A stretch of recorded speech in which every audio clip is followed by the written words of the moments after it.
Ассалому алейкум дӯстон, хушомадем ба шабакаи мо. Аллакай имшаб турнири UFC 268 баргузор мегардад, ки дар он ду муҳорибаи унвонӣ баргузор хоҳад шуд. Дар ин навор мо ба шумо маълумоти пурра медиҳем, ки дар куҷо ва соати чанд шумо пахши мустақими ин турнирро тамоман бепул тамошо карда метонед. Барои дастгирии мо лайкро зер кунед. Мо боша наворро оғоз мекунем.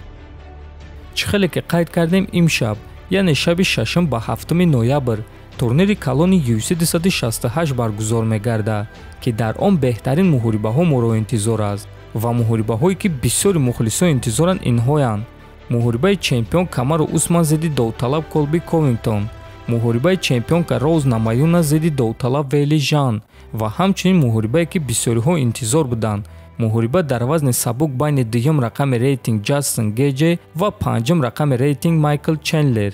Турнири UFC 268 дар Амрико шаҳри Нью-Йорк дар майдони Мэдисон Сквер Гарден баргузор мегардад. Дар ин турнир ҳамагӣ 14 муҳориба хоҳад шуд ва 5 муҳорибаи асосии турнир беҳтарин муҳорибаҳоянд.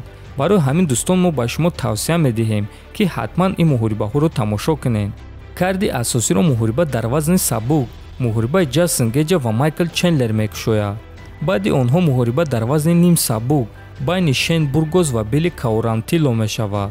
баъд аз онҳо муҳориба дар вазни 61 килограмм байни чемпиони пешинаи UFC Фрэнки Эдгар ва Марлон Вера хоҳад шуд ва баъд муҳорибаи унвонӣ реванш байни чемпионка Роуз Намаюнас ва довталаб Вейли Жан ва баъд муҳорибаи асосии ин турнир муҳорибаи унвонӣ дар вазни нимёна реванш байни чемпион Камаруддин Усман ва довталаб Колби Ковингтон.